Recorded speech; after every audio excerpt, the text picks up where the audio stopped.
আসসালামু আলাইকুম ওরহমতুল্লাহি ওয়াবারাকাতুহু। আপনি দেখছেন সিরাত আত-তাকওয়া। কুরআন ও সহিহ সুন্নাহর আলোকে হৃদয়ে ছুঁয়ে যাওয়া আলোচনা নিয়ে আমরা নিয়মিত উপস্থিত হই। যদি আপনি চান এমন আলোচনা আরও মানুষের কাছে পৌঁছে যাক, তাহলে ভিডিওটি শেষ পর্যন্ত শুনুন এবং আল্লাহর সন্তুষ্টির উদ্দেশ্যে শেয়ার করুন। বিসমিল্লাহির রহমানির রহিম। কখনো কি এমন হয়েছে আপনি রাতের অন্ধকারে একা বসে কেঁদেছেন? কারো সামনে নয়, এমনকি নিজের সবচেয়ে কাছের মানুষটির সামনেও নয়। বুকের ভেতরে জমে থাকা ব্যথাগুলো কাউকে বলতে পারেননি। মনে হয়েছে পৃথিবীর কেউ আপনাকে বুঝতে পারছে না। সব দরজা যেন বন্ধ হয়ে গেছে, সব আশা যেন নিভে গেছে। দোয়া করছেন কিন্তু মনে হচ্ছে কোনো উত্তর আসছে না। অপেক্ষা করছেন কিন্তু পরিবর্তনের কোনো লক্ষণ নেই। যদি এমন হয়ে থাকে, তাহলে আজকের এই কথাগুলো আপনার জন্যই। আজ আমরা এমন এক সত্যের কথা বলবো যা একজন মুমিনের জীবন বদলে দিতে পারে। সেই সত্য হল, কষ্টের কান্না কখনো বৃথা যায় না। আল্লাহর কাছে ঝরে পড়া প্রতিটি অশ্রু সংরক্ষিত থাকে। আজ না হয় কাল, এই দুনিয়ায় না হয় আখিরাতে, আল্লাহ সেই কান্নাকে রহমতে বদলে দেন। আমরা মানুষ, আমাদের হৃদয় দুর্বল। সামান্য কষ্টেই আমরা ভেঙে পড়ি। কিন্তু আমাদের রব দুর্বল নন। তিনি সর্বশক্তিমান। তিনি সব দেখেন, সব শোনেন, সব জানেন। আল্লাহ তাআলা বলেন, লা ইউকাল্লিফুল্লাহু নাফসান ইল্লা হুসআহা। আল্লাহ কোনো প্রাণকে তার সাধ্যের বাইরে দায়িত্ব দেন না। সূরা আল বাকারা 2:286। একটু চিন্তা করুন, যে কষ্ট আপনাকে দেওয়া হয়েছে সেই কষ্ট বহন করার শক্তিও আল্লাহ আপনার ভেতরে রেখেছেন। আপনি হয়তো নিজেই জানেন না আপনার ভেতরে কতটা ধৈর্য আছে, কিন্তু আল্লাহ জানেন, কারণ তিনিই আপনাকে সৃষ্টি করেছেন। অনেক সময় আমরা ভাবি, কেন আমার জীবনেই এত পরীক্ষা? কেন আমার পরিবার? কেন আমার রিজিক? কেন আমার অসুস্থতা? কেন আমার সন্তান? কেন আমার সম্পর্ক? কেন আমার স্বপ্ন ভেঙে গেল? এই প্রশ্নগুলো স্বাভাবিক। সাহাবায়ে কিরামও পরীক্ষার মধ্য দিয়ে গেছেন, নবীগণও কেঁদেছেন, কিন্তু তাদের একটি জিনিস কখনো ভাঙেনি, আল্লাহর অপর ভরসা। আপনি যদি কুরআনের ইতিহাস খুলে দেখেন, তাহলে দেখবেন আল্লাহ সবচেয়ে প্রিয় বান্দাদের জীবনেই সবচেয়ে বড় বড় পরীক্ষা এসেছে। হজরত ইয়াকুব আলাইহিসসালাম বছরের পর বছর নিজের প্রিয় সন্তান ইউসুফ আলাইহিসসালামের জন্য কেঁদেছেন। এত কেঁদেছেন যে তার চোখের দৃষ্টিশক্তি ক্ষীণ হয়ে গিয়েছিল। কিন্তু তিনি কি আল্লাহর উপর অভিযোগ করেছিলেন? না, তিনি বলেছিলেন, ইন্নামা আশকু বাসসি ওয়া হুজনি ইলাল্লাহ। আমি আমার দুঃখ ও কষ্ট শুধু আল্লাহর কাছেই প্রকাশ করি। সূরা ইউসুফ 12:86। কি অসাধারণ শিক্ষা! আজ আমরা মানুষের কাছে অভিযোগ করি। একজনকে বলি সে বোঝে না, আরেকজনকে বলি সেও ব্যস্ত। শেষে মনে হয় কেউই আমার নয়। কিন্তু ইয়াকুব আলাইহিসসালাম শিখিয়ে দিলেন, যার কাছে সমাধান আছে, অভিযোগও তার কাছেই করো। আপনার সিজদা কখনো ছোট নয়, আপনার কান্না কখনো মূল্যহীন নয়, আপনার দোয়া কখনো হারিয়ে যায় না। আপনি হয়তো ভাবছেন, আমি তো বহুদিন ধরে দোয়া করছি।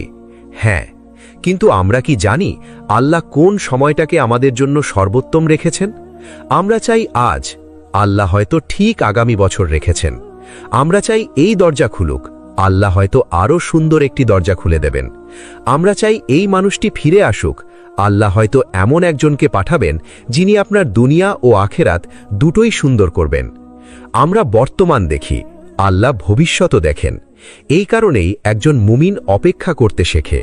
রাসূলুল্লাহ সাল্লাল্লাহু আলাইহি ওয়াসাল্লাম বলেছেন, মুমিনের বিষয়টি আশ্চর্যজনক।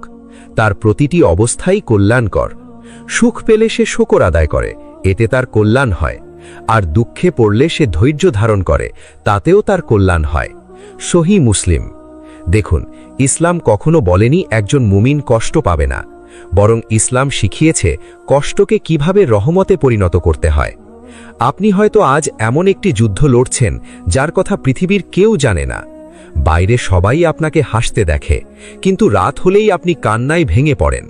হয়তো অর্থের কষ্ট, হয়তো প্রিয় মানুষকে হারানোর কষ্ট, হয়তো চাকরির অনিশ্চয়তা, হয়তো সংসারের অশান্তি, হয়তো এমন একটি গুনাহ যেটার জন্য আপনি প্রতিদিন অনুতপ্ত, হয়তো এমন একটি স্বপ্ন যা বারবার ভেঙে যাচ্ছে।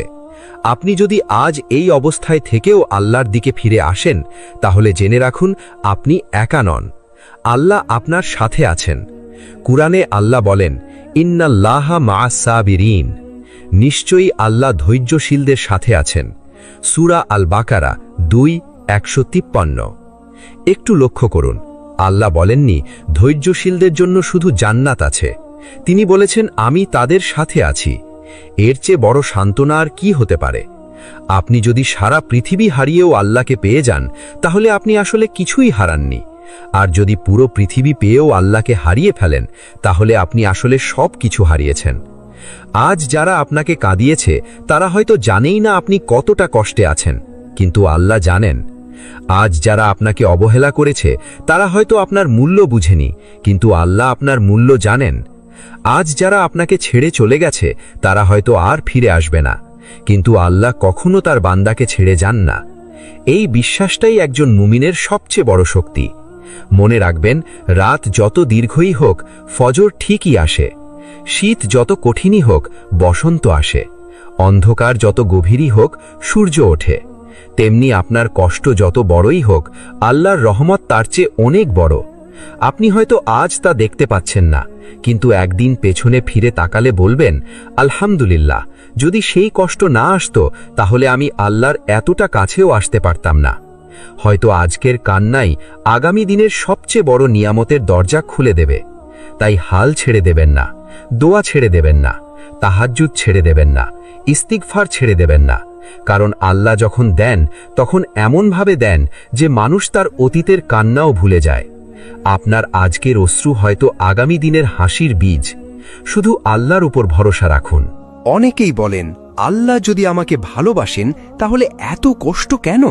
কিন্তু কোরআন ও সহি হাদিসের আলোকে দেখা যায় কঠিন পরীক্ষা সব সময় আল্লাহর অসন্তুষ্টির লক্ষণ নয়। অনেক সময় তা বান্দার মর্যাদা বৃদ্ধি, ঈমানের দৃঢ়তা এবং গুনাহ মাফের একটি মাধ্যম হয়। আল্লাহ তাআলা বলেন, হাসিবান নাসু আন ইউতরাকু আন ইয়াকুলু আমান্না ওয়া হুম লা ইফতানুন। মানুষ কি মনে করে যে তারা শুধু আমরা ঈমান এনেছি বললেই তাদের ছেড়ে দেওয়া হবে আর তাদের পরীক্ষা করা হবে না? সূরা আল আনকাবুত 29:2। এই আয়াত আমাদের শেখায় যে ঈমানের দাবির পর পরীক্ষা আসা স্বাভাবিক। পরীক্ষা একজন মুমিনের সত্যতা প্রকাশ করে। রাসূলুল্লাহ সাল্লাল্লাহু আলাইহি ওয়াসাল্লাম বলেছেন, মানুষের মধ্যে সবচেয়ে কঠিন পরীক্ষার সম্মুখীন হন নবীগণ, তারপর যারা তাদের মতো, তারপর যারা তাদের মতো।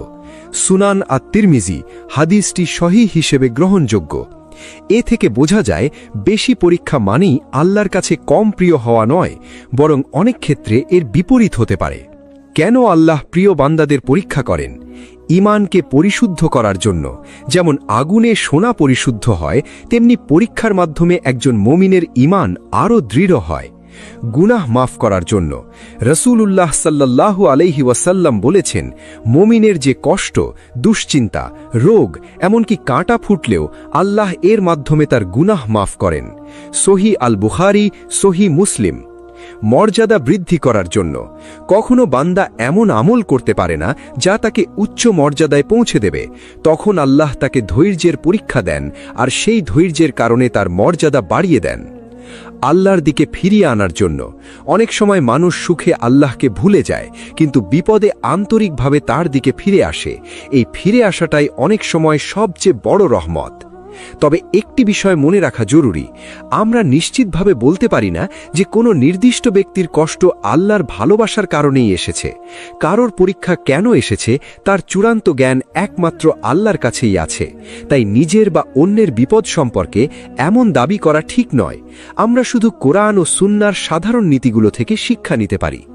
সবশেষে একজন মুমিনের আশা থাকে এই আয়াতে, ফাইন্না মাআল উসরি ইউসরান, ইন্না মাআল উসরি ইউসরান।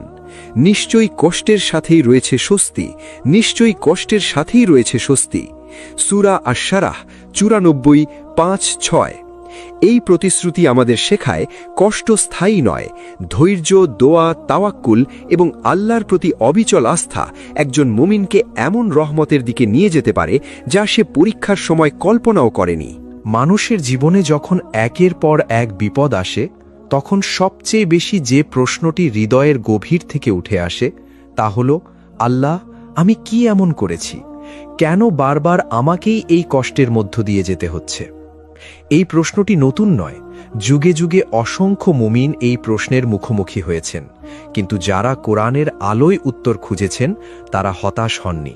কারণ তারা বুঝেছেন প্রতিটি পরীক্ষার পেছনে এমন একটি হেকমা থাকে যা আমরা তখন বুঝতে পারি না, কিন্তু সময়ের পরতে পরতে তা স্পষ্ট হয়ে ওঠে। একটি ছোট্ট বীজকে যদি আপনি মাটির গভীরে চাপা দেন, বাইরে থেকে মনে হবে সে যেন অন্ধকারে হারিয়ে গেছে, কিন্তু সেই অন্ধকারই তার বেড়ে ওঠার সূচনা। কিছুদিন পর সেই বীজ অঙ্কুরিত হয়ে একটি বিশাল বৃক্ষে পরিণত হয়। একজন মুমিনের পরীক্ষাও অনেকটা এমনই। আজ আপনি হয়তো অন্ধকার দেখছেন, কিন্তু আল্লাহ হয়তো সেই অন্ধকারের মধ্যেই আপনার ভবিষ্যতের আলো তৈরি করছেন।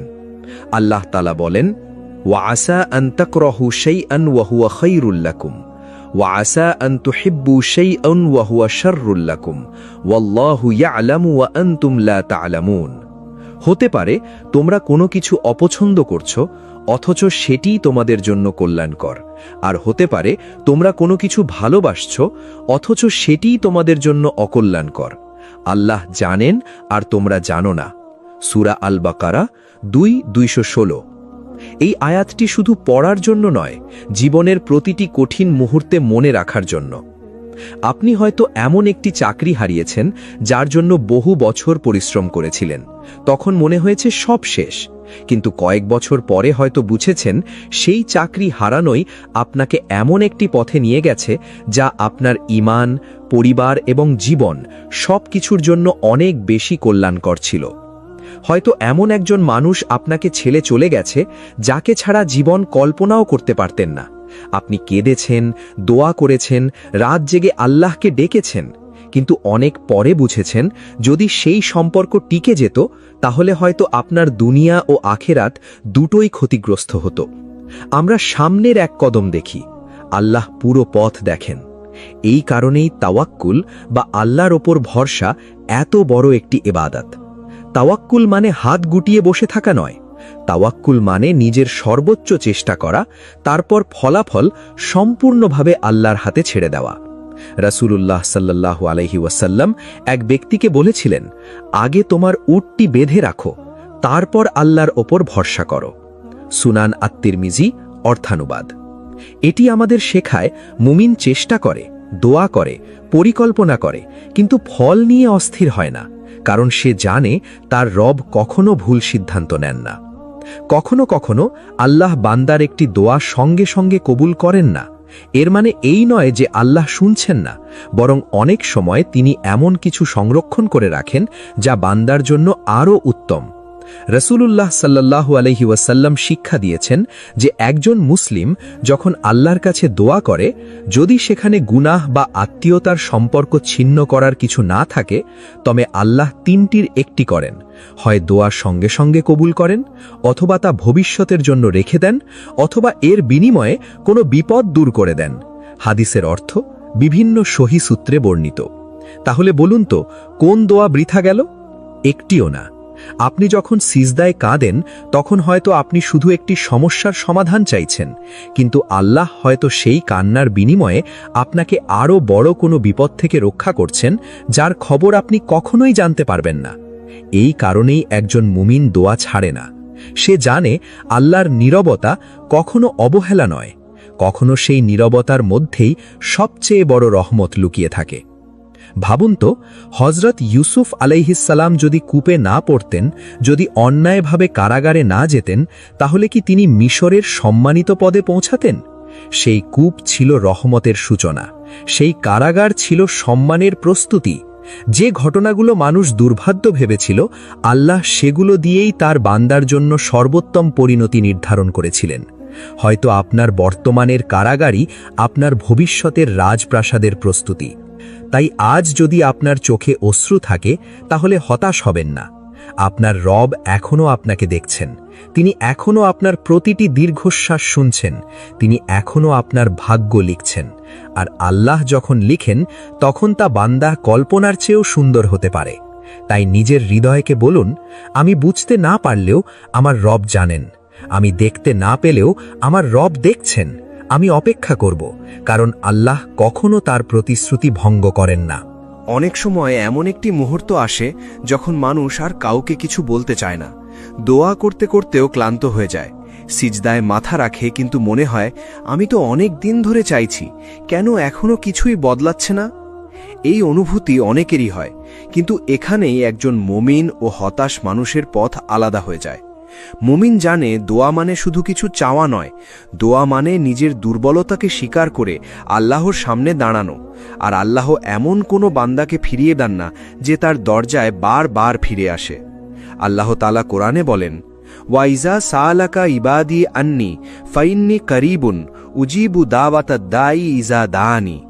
অর্থাৎ, আর আমার বান্দারা যখন আমার সম্পর্কে তোমাকে জিজ্ঞেস করে তখন বলে দাও, আমি তো নিকটেই আছি, যে আমাকে ডাকে আমি তার ডাকে সাড়া দিই। সূরা আল বাকারা 2:186। খেয়াল করুন, আল্লাহ এখানে বলেননি আমি অনেক দূরে আছি, তিনি বলেছেন আমি নিকটে আছি। আপনি যখন রাতের অন্ধকারে নিঃশব্দে কাঁদেন তখন হয়তো পুরো পৃথিবী ঘুমিয়ে থাকে, কিন্তু আপনার রব ঘুমান না। আপনার কণ্ঠ যদি শব্দহীন হয়, আপনার চোখের পানি যদি কাউকে কিছু নাও বলে, আল্লাহ তা দেখেন। অনেক মানুষ একটি ভুল ধারণা পোষণ করে, তারা মনে করে দোয়া কবুল মানেই আমি যা চেয়েছি ঠিক সেটাই এখনই পেয়ে যাব। কিন্তু একজন জ্ঞানী মুমিন জানেন আল্লাহর কবুল করার পদ্ধতি মানুষের প্রত্যাশার মতো নয়। কখনো আল্লাহ সঙ্গে সঙ্গে দেন, কখনো অপেক্ষা করান, কখনো অন্য কিছু দেন যা আরও উত্তম, আর কখনো আখেরাতের জন্য এমন প্রতিদান জমা রাখেন যা দেখে মানুষ কিয়ামতের দিন চাইবে, হায় যদি দুনিয়াতে আমার কোনো দোয়াই কবুল না হতো। এই কারণেই দোয়া কখনো ক্ষতির ব্যবসা নয়। ধরুন একটি ছোট শিশু অসুস্থ, সে বারবার এমন একটি খাবার চাইছে যা তার অসুস্থতা আরও বাড়িয়ে দেবে। একজন দয়ালু বাবা কি সন্তানের কান্না দেখে সেই খাবার দিয়ে দেবেন? না, তিনি হয়তো সন্তানকে কাঁদতে দেখবেন, কিন্তু ক্ষতিকর জিনিসটি দেবেন না, কারণ তিনি জানেন সন্তানের প্রকৃত কল্যাণ কোথায়। আমরা আল্লাহর কাছে অনেক কিছু চাই, কিন্তু সবকিছুই কি সত্যি আমাদের জন্য ভালো? আমরা কি আগামী 5 বছর দেখতে পাই, 10 বছর, আখেরাত? না, কিন্তু আল্লাহ সবই জানেন। তাই অনেক সময় আল্লাহ আমাদের এমন কিছু থেকে বাঁচিয়ে দেন যেটিকে আমরা তখন নিয়ামত মনে করছিলাম। মুমিনের কাজ হল ফলাফলের আগে রবের উপর আস্থা রাখা। এই আস্থার নামই তাওয়াক্কুল। আল্লাহ তাআলা বলেন, ওয়া মাই ইয়াতাওয়াক্কাল আলাল্লাহি ফাহুয়া হাসবুহু, অর্থাৎ যে আল্লাহর উপর ভরসা করে তার জন্য আল্লাহই যথেষ্ট। সূরা আত-তালাক 65:3। ভাবুন তো, যদি আল্লাহই আপনার জন্য যথেষ্ট হন তাহলে আর কিসের অভাব? মানুষ আপনাকে ছেড়ে যেতে পারে, সম্পদ কমে যেতে পারে, বন্ধুরা ভুল বুঝতে পারে, পরিকল্পনা ভেঙে যেতে পারে, কিন্তু যদি আল্লাহ আপনার সাথে থাকেন তাহলে আপনার হারানোর কিচ্ছু নেই। একজন সত্যিকারের মুমিন বিপদের সময় শুধু বলে না, ইয়া আল্লাহ আমার সমস্যা দূর করে দিন। সে আরও বলে, ইয়া আল্লাহ এই সমস্যার মধ্যেও আমাকে আপনার সন্তুষ্টির পথে অটল রাখুন। এই দোয়াই একজন বান্দাকে আল্লাহর আরও প্রিয় করে তোলে। মনে রাখবেন, ধৈর্য মানে শুধু দাঁতে দাঁত চেপে কষ্ট সহ্য করা নয়। ধৈর্য মানে কষ্টের মাঝেও ফরজ সালাত না ছাড়া, হতাশার মাঝেও দোয়া চালিয়ে যাওয়া, চোখে অশ্রু থাকলেও হারাম পথ বেছে না নেওয়া, অভাবের মাঝেও হালাল রিজিকের অপেক্ষা করা, মানুষ কষ্ট দিলে প্রতিশোধের বদলে আল্লাহর বিচারের উপর ভরসা রাখা। এটাই সেই ধৈর্য যার ব্যাপারে আল্লাহ সুসংবাদ দিয়েছেন। আজ হয়তো আপনি ভাবছেন আমার জীবন অন্যদের মতো সহজ নয়, হতে পারে, কিন্তু আপনি অন্যদের পুরো গল্পও জানেন না। প্রত্যেক মানুষেরই এমন কিছু পরীক্ষা আছে যা শুধু সে আর আল্লাহ জানেন।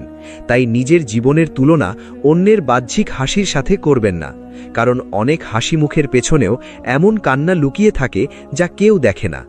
আপনার পরীক্ষা আপনার জন্য লেখা হয়েছে, আর আল্লাহ কখনো ভুল করে কোনো বান্দার ভাগ্য লেখেন না। হয়তো আজ আপনি উত্তর পাচ্ছেন না, কিন্তু এর অর্থ এই নয় যে আল্লাহ নীরব, বরং হয়তো তিনি আপনার জন্য এমন একটি সময় নির্ধারণ করেছেন যখন তার দেওয়া নিয়ামত আপনার কাছে সবচেয়ে সুন্দর মনে হবে। তাই অপেক্ষা করুন, ইস্তিগফার চালিয়ে যান, সালাত ঠিক রাখুন, কোরআনের সাথে সম্পর্ক করুন, এবং প্রতিদিন অন্তত একবার নিজের হৃদয়কে বলুন, হে আমার রব, আমি আপনার সিদ্ধান্ত বুঝতে না পারলেও আমি আপনার উপর ভরসা করি, কারণ আপনি কখনো আপনার বান্দার অকল্যাণ চান না। একদিন ইনশাআল্লাহ আপনি পেছন ফিরে তাকিয়ে দেখবেন যে অপেক্ষাকে আপনি শাস্তি মনে করেছিলেন সেটাই ছিল আপনার জীবনের সবচেয়ে বড় রহমতের প্রস্তুতি। অনেক সময় জীবনের এমন একটি অধ্যায় আসে যখন মনে হয় আর কোনো পথ খোলা নেই, চারদিকে শুধু অন্ধকার। যে মানুষটির ওপর ভরসা করেছিলেন সে চলে গেছে, যে কাজটি ধরে রেখেছিলেন সেটিও হারিয়ে গেছে, যে স্বপ্নের জন্য বছরের পর বছর পরিশ্রম করেছিলেন তা এক মুহূর্তে ভেঙে পড়েছে। ঠিক তখনই শয়তান মানুষের কানে ফিসফিস করে বলে, সব শেষ, তোমার দোয়া কবুল হয়নি, তোমার জন্য আর ভালো কিছু নেই। কিন্তু একজন মুমিন জানে শয়তানের সবচেয়ে বড় অস্ত্র হল হতাশা, আর আল্লাহর সবচেয়ে বড় দানগুলোর একটি হল আশা। এই কারণেই কুরআনে আল্লাহ তাআলা বলেন, লা তাকনাতু মির রাহমাতিল্লাহ, তোমরা আল্লাহর রহমত থেকে নিরাশ হয়ো না। সূরা আজ-জুমার 39-53।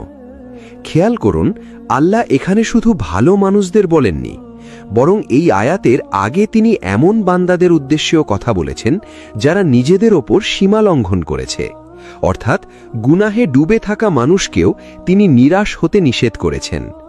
তাহলে যে ব্যক্তি সালাত পড়ে, দোয়া করে, আল্লাহকে ভালোবাসে, তার জন্য নিরাশ হওয়ার কোনো কারণই নেই। অনেক সময় আল্লাহ আমাদের সামনে থাকা একটি দরজা বন্ধ করে দেন।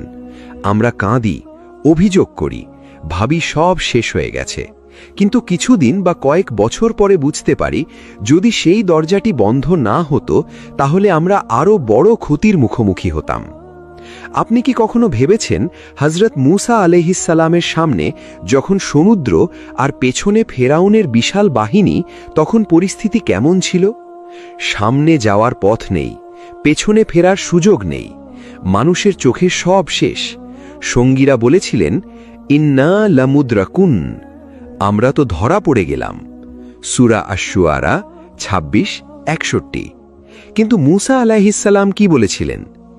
কাল্লা ইন্না মাই রব্বি সাইয়াহদিন, কখনোই নয়, নিশ্চয়ই আমার সঙ্গে আমার রাব আছেন, তিনি আমাকে পথ দেখাবেন।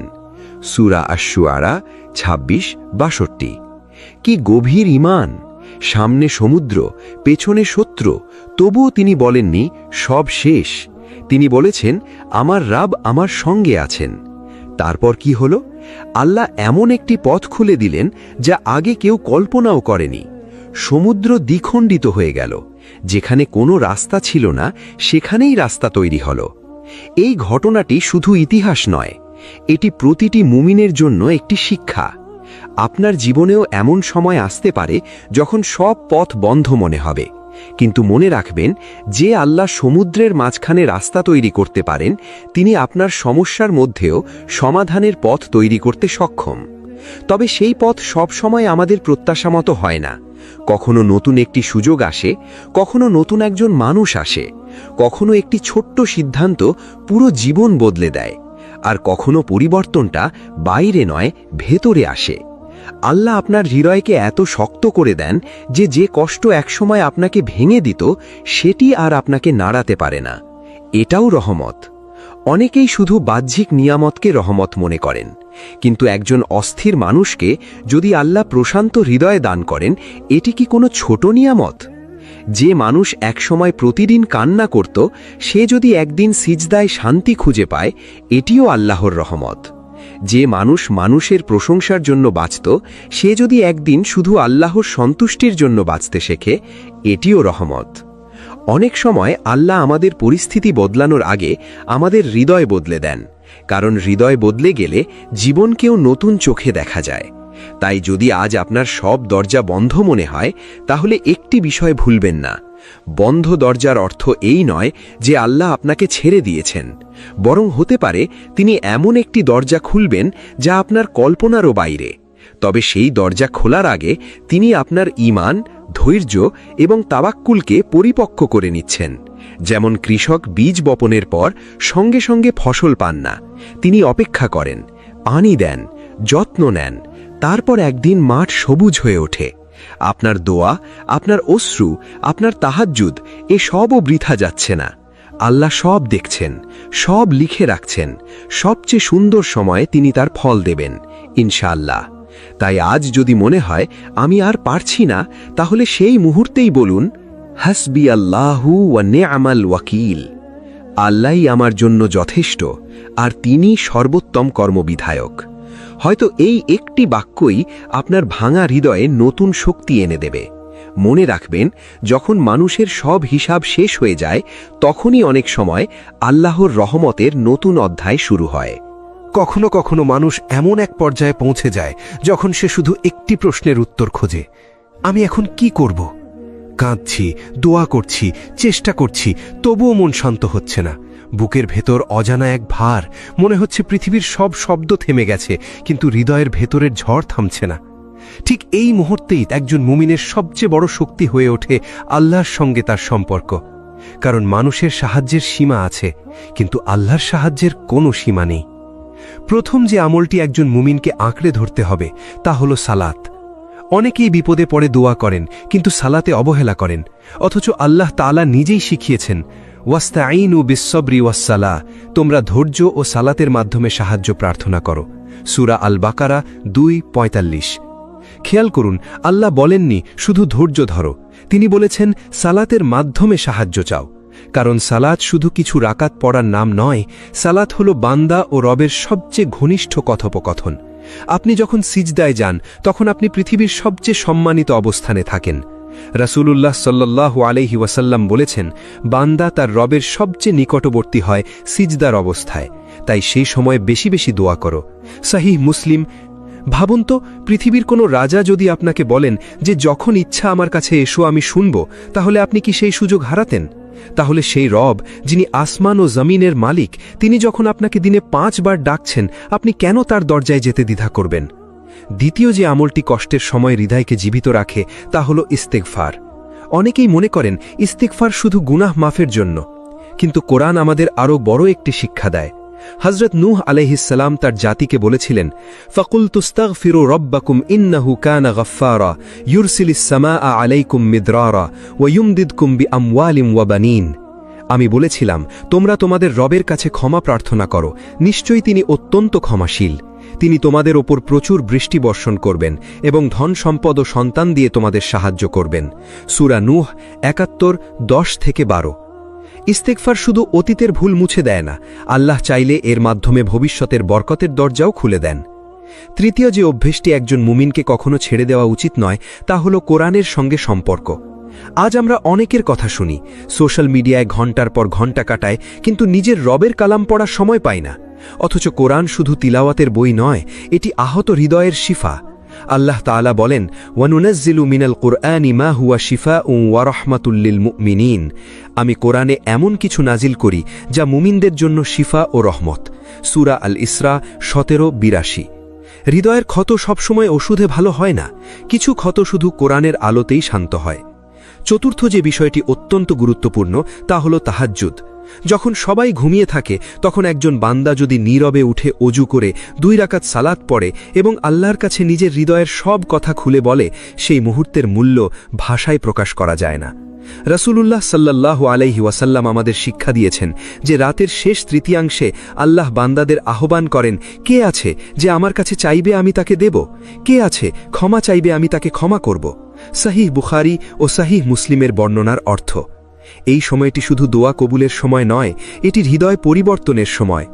অনেক মানুষ সাক্ষ্য দিয়েছেন যে সমস্যার সমাধান তারা মানুষের কাছে পাননি, তা তারা পেয়েছেন তাহাজ্জুদের সিজদায়। আরেকটি গুরুত্বপূর্ণ বিষয় হল সবরের সঙ্গে হালাল পথে অটল থাকা। কষ্টের সময় শয়তান খুব সহজ একটি রাস্তা দেখায়, একটু হারাম করো, সমস্যা মিটে যাবে, একটু মিথ্যা বলো, কাজ হয়ে যাবে, একটু অন্যায় করো, লাভ হবে। কিন্তু একজন মুমিন জানেন, হারাম কখনো স্থায়ী সমাধান দেয় না। যে রিজিক আল্লাহর অবাধ্য হয়ে অর্জিত হয় তাতে বরকত থাকে না। যে সফলতা গুনাহের বিনিময়ে আসে তা শেষ পর্যন্ত হৃদয়ে শান্তি দেয় না। মনে রাখবেন, আল্লাহ যদি আপনাকে অপেক্ষা করান, তাহলে সেই অপেক্ষারও মূল্য আছে।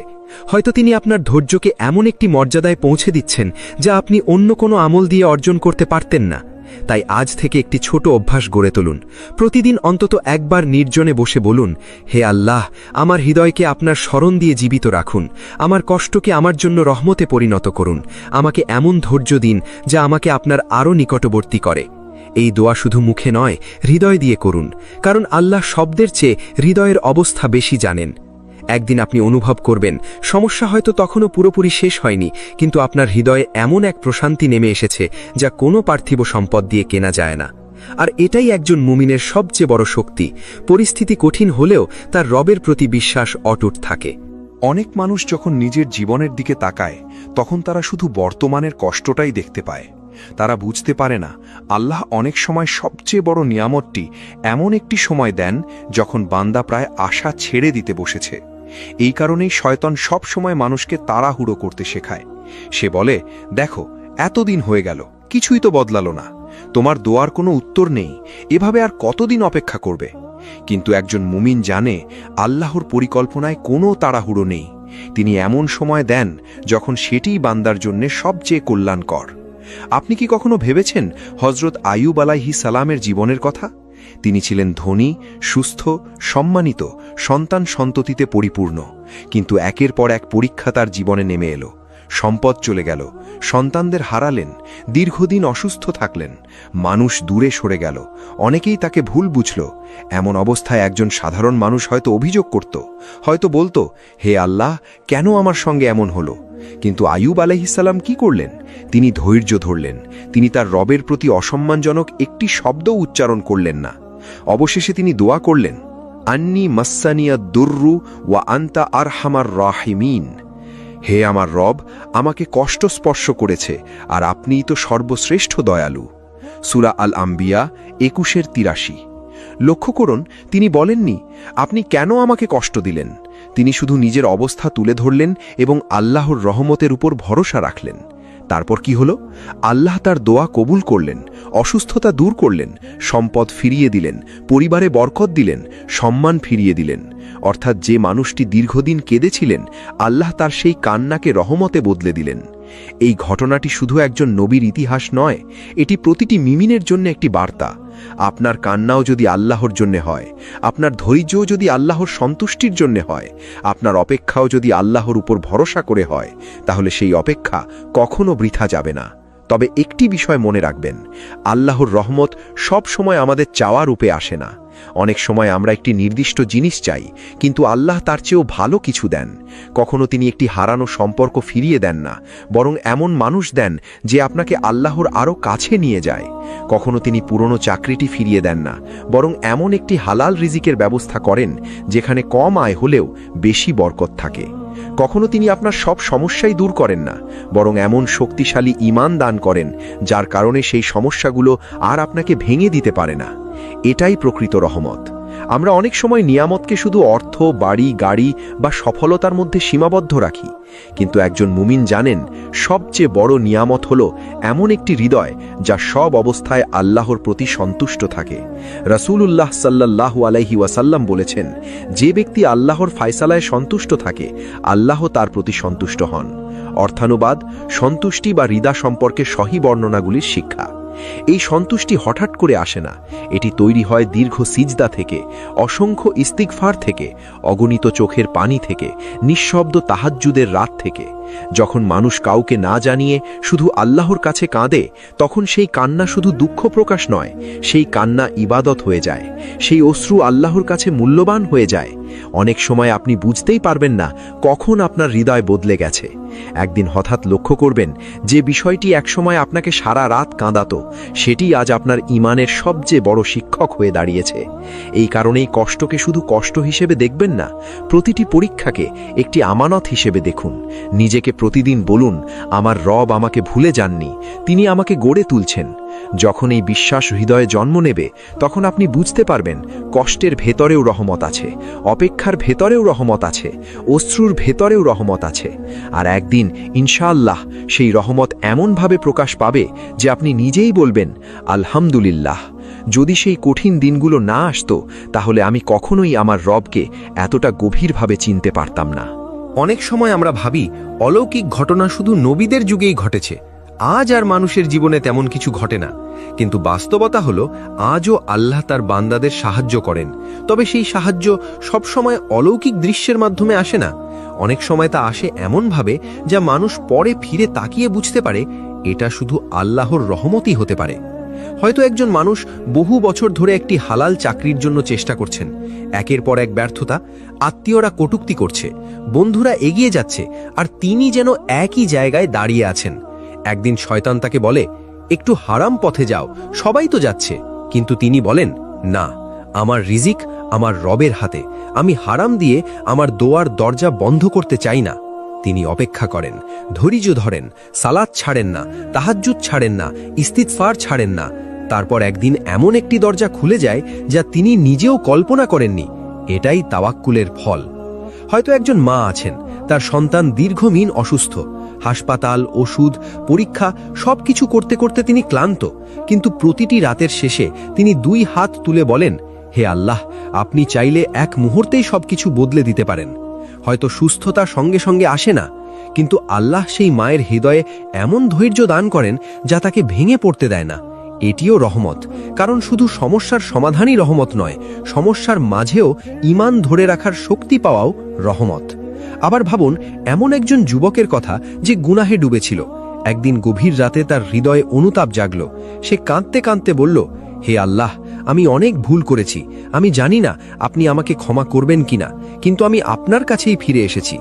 মানুষ হয়তো তার অতীত মনে রাখবে, কিন্তু আল্লাহ যদি তার তওবা কবুল করেন তবে তার অতীতের গুনাহ মাফ করে দিতে পারেন। এটাই আল্লাহর অসীম রহমত। আল্লাহ তাআলা বলেন, ইন্নাল্লাহা ইউহিব্বুত তাওয়াবিন, নিশ্চয়ই আল্লাহ তওবাকারীদের ভালোবাসেন। সূরা আল বাকারা 2:2-2। খেয়াল করুন, আল্লাহ শুধু ক্ষমা করেন না, তিনি ভালোবাসেন। যে মানুষটি একদিন কাঁদতে কাঁদতে তার কাছে ফিরে আসে, আল্লাহ তাকে অপমান করে ফিরিয়ে দেন না। অনেক সময় আমরা মানুষের কাছ থেকে সম্মান খুঁজি, কিন্তু প্রকৃত সম্মান তো আল্লাহর কাছেই। যদি আল্লাহ আপনার প্রতি সন্তুষ্ট হন, তাহলে মানুষের প্রশংসা বা সমালোচনা কোনোটিই আপনার প্রকৃত মূল্য নির্ধারণ করতে পারে না। তাই নিজের জীবনকে অন্যের সঙ্গে তুলনা করবেন না, কারণ আপনি জানেন না আল্লাহ আপনার জন্য কি লিখে রেখেছেন। কেউ হয়তো খুব দ্রুত সফল হয়েছে, কেউ হয়তো অনেক দেরিতে, কিন্তু জান্নাতের পথে দৌড়ে কে এগিয়ে তা শুধু আল্লাহই জানেন। রাসূলুল্লাহ সাল্লাল্লাহু আলাইহি ওয়াসাল্লাম আমাদের শিখিয়েছেন, দুনিয়া একজন মুমিনের চূড়ান্ত গন্তব্য নয়। এই পৃথিবী একটি পরীক্ষা, একটি সফর, একটি অস্থায়ী অবস্থান। তাই দুনিয়ার প্রতিটি কষ্টকে চিরস্থায়ী ভেবে ভেঙে পড়া একজন মুমিনের কাজ নয়, বরং সে নিজেকে মনে করিয়ে দেয়, এই কষ্টও একদিন শেষ হবে, এই রাতও শেষ হবে, এই অশ্রুও একদিন হাসিতে বদলে যাবে, যদি আমি আমার রবকে আঁকড়ে ধরে থাকি। মনে রাখবেন, আল্লাহ কখনো বান্দার একটি সেজদাও বৃথা যেতে দেন না, কখনো একটি আস্তাগফিরুল্লাহ বৃথা যায় না, কখনো একটি আন্তরিক ইয়া রব ও হারিয়ে যায় না।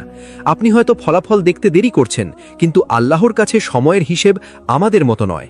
তিনি যখন দেন তখন এমনভাবে দেন যে মানুষ বলে, আমি অপেক্ষা করেছি, কিন্তু এই অপেক্ষা সার্থক ছিল। তাই আজ যদি আপনার হৃদয় ভেঙে থাকে, মানুষের দরজায় নয়, আল্লাহর দরজায় দাঁড়ান। আজ যদি আপনার চোখে পানি থাকে, হতাশ হবেন না, সেই অশ্রুকে দোয়ায় পরিণত করুন। আজ যদি আপনার জীবনের সব পরিকল্পনা ভেঙে যায়, তাহলে মনে রাখুন, আপনার পরিকল্পনা ভেঙে যেতে পারে, কিন্তু আল্লাহর পরিকল্পনা কখনো ভাঙে না। হয়তো আপনি আজ যে পথ দিয়ে হাঁটছেন, সেটিই আপনাকে এমন একটি জীবনের দিকে নিয়ে যাচ্ছে যার জন্য আপনি একদিন আল্লাহর শুকরিয়া আদায় করতে করতে ক্লান্ত হয়ে যাবেন। তাই নিজের হৃদয়কে প্রতিদিন এই কথাটি বলুন, হে আমার রব, আমি ফলাফল নয়, আপনার সন্তুষ্টি চাই। আমি সহজ জীবন নয়, আপনার নৈকট্য চাই।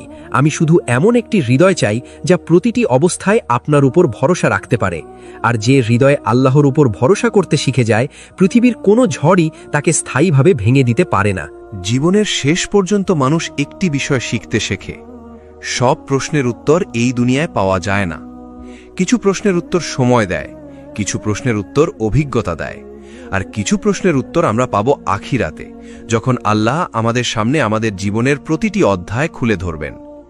সেদিন হয়তো একজন বান্দা অবাক হয়ে দেখবে, যে দিনটিকে সে জীবনের সবচেয়ে অন্ধকার দিন ভেবেছিল, সেই দিনটিই ছিল তার সবচেয়ে বড় রহমতের সূচনা। যে মানুষটি তাকে কষ্ট দিয়েছিল, সেই ঘটনাই তাকে আল্লাহর দিকে ফিরিয়ে এনেছিল। যে স্বপ্নটি পূরণ হয়নি, সেটি পূরণ হলে হয়তো সে আল্লাহকে ভুলে যেত। যে অপেক্ষাকে সে শাস্তি ভেবেছিল, সেটিই তাকে ধৈর্য শিখিয়েছিল। যে কান্নাকে সে দুর্বলতা ভেবেছিল, সেটিই ছিল তার সবচেয়ে শক্তিশালী দোয়া। এই পৃথিবীতে আমরা শুধু একটি অংশ দেখি, কিন্তু আল্লাহ পুরো ছবিটা দেখেন। এই কারণেই একজন মুমিন কখনো আল্লাহর ফয়সালা নিয়ে হতাশ হয় না। সে হয়তো কাঁদে, সে হয়তো ব্যথা অনুভব করে, সে হয়তো ভেঙেও পড়ে, কিন্তু সে তার রবকে ছেড়ে দেয় না, কারণ সে জানে যে হাত তাকে সৃষ্টি করেছে সেই হাতই তাকে সামলে নেবে। আল্লাহ তাআলা বলেন, ওয়ামা কানাল্লাহু লিইউদিআ ঈমানাকুম, আল্লাহ কখনো তোমাদের ঈমানকে বিনষ্ট করবেন না। সূরা আল বাকারা 2:143। আপনার প্রতিটি সিজদা আল্লাহ জানেন, আপনার প্রতিটি ইস্তেগফার আল্লাহ জানেন, আপনার প্রতিটি অশ্রুবিন্দু আল্লাহ জানেন, আপনার বুকের ভেতরের সেই নীরব কষ্টটিও আল্লাহ জানেন, যা আপনি কাউকে বলতে পারেননি। তাই আজ যদি আপনি এই আলোচনা শুনতে শুনতে কেঁদে ফেলেন, তাহলে সেই কান্নাকে লুকানোর চেষ্টা করবেন না। হয়তো এই কান্নাই আপনার হৃদয়কে নরম করে দিচ্ছে, হয়তো এই মুহূর্ত থেকেই আপনার জীবনের নতুন অধ্যায় শুরু হচ্ছে। আজ একটি সিদ্ধান্ত নিন, যাই ঘটুক আমি সালাত ছাড়ব না, আমি কুরআন ছাড়ব না, আমি ইস্তেগফার ছাড়ব না, আমি তাহাজ্জুদ ছাড়ব না, আমি হারাম পথে যাব না, আমি মানুষের উপর নয় আমার রবের উপর ভরসা রাখব। হয়তো আগামীকালই আপনার সমস্যা শেষ হবে না, হয়তো আগামী মাসেও সবকিছু বদলাবে না, কিন্তু যদি প্রতিদিন আপনি আল্লাহর আরও কাছে যেতে থাকেন, তাহলে একদিন আপনি এমন একটি শান্তি অনুভব করবেন যা কোনো ধন সম্পদ, কোনো পদপদবী, কোনো মানুষের ভালোবাসাও দিতে পারে না। এই শান্তি প্রকৃত সফলতা। রাসূলুল্লাহ সাল্লাল্লাহু আলাইহি ওয়াসাল্লাম আমাদের শিখিয়েছেন, প্রকৃত ধনী সেই ব্যক্তি নয় যার অনেক সম্পদ আছে, বরং প্রকৃত ধনী সে যার অন্তর আল্লাহর দেওয়া অবস্থায় সন্তুষ্ট থাকে। সহিহ আল বুখারীর অর্থানুসারে। তাই আজ আপনার কাছে যদি খুব বেশি কিছু নাও থাকে, কিন্তু আল্লাহর উপর ভরসা থাকে, তাহলে আপনি নিঃস্ব নন। আর যদি পুরো পৃথিবী আপনার হাতে থাকে, কিন্তু আল্লাহর উপর ভরসা না থাকে, তাহলে আপনার হৃদয় কখনো তৃপ্ত হবে না। মনে রাখবেন, প্রতিটি অন্ধকার রাতের পর ফজর আসে, প্রতিটি ঝড়ের পর আকাশ পরিষ্কার হয়, প্রতিটি শীতের পর বসন্ত আসে। ঠিক তেমনি একজন মুমিনের প্রতিটি কষ্টের পরও আল্লাহ এমন রহমত পাঠান যা তার ধৈর্যকে সার্থক করে দেয়। তাই আজ যখন এই আলোচনা শেষ হচ্ছে, আমি চাই আপনি একটি বাক্য হৃদয়ের গভীরে গেঁথে নিন। আমার রব আমাকে কখনো ভুলে যাননি, তিনি আমাকে গড়ে তুলছেন। যখন কষ্ট আসবে এই বাক্যটি মনে করুন, যখন দোয়া কবুল হতে দেরি হবে এই বাক্যটি মনে করুন, যখন মানুষ আপনাকে ছেড়ে চলে যাবে এই বাক্যটি মনে করুন, যখন চোখের পানি থামবে না তখনও এই বাক্যটি মনে করুন। কারণ আল্লাহর প্রতিশ্রুতি সত্য, তার রহমত সীমাহীন, তার পরিকল্পনা নিখুঁত, আর তার কাছে ফিরে যাওয়া কোনো বান্দা কখনো ক্ষতিগ্রস্ত হয় না। আল্লাহ আমাদের সবাইকে এমন ঈমান দান করুন যা বিপদে টলে না, এমন ধৈর্য দান করুন যা আমাদের তার আরও কাছে নিয়ে যায়, এমন তাওয়াক্কুল দান করুন যাতে আমরা প্রতিটি অবস্থায় বলতে পারি, হাসবি আল্লাহু ওয়া নি'মাল ওয়াকিল। হে আল্লাহ, যারা এই আলোচনা শুনছেন তাদের প্রত্যেকের কষ্টকে রহমতে বদলে দিন, তাদের চোখের পানিকে ক্ষমার কারণ বানিয়ে দিন, তাদের দোয়া কবুল করুন, তাদের গুনাহ মাফ করুন, তাদের রিজিকে বরকত দিন, তাদের পরিবারকে হেফাজত করুন এবং আমাদের সবাইকে ঈমানের সাথে জীবনযাপন এবং ঈমানের সাথেই মৃত্যু দান করুন। আমিন। আসসালামু আলাইকুম ওয়া রাহমাতুল্লাহি ওয়া বারাকাতুহু। আপনারা দেখছিলেন সিরাত আত তাকওয়া। যদি এই আলোচনা আপনার হৃদয়ে ছুঁয়ে যায়, তাহলে আল্লাহর সন্তুষ্টির উদ্দেশ্যে এটি অন্যদের কাছেও পৌঁছে দিন। হয়তো আপনার একটি শেয়ারের মাধ্যমে কোনো ভেঙে পড়া হৃদয় আবার আল্লাহর দিকে ফিরে আসবে। আল্লাহ আমাদের সবাইকে কুরআন ও সহিহ সুন্নাহর আলোকে জীবন পরিচালনা করার তৌফিক দান করুন।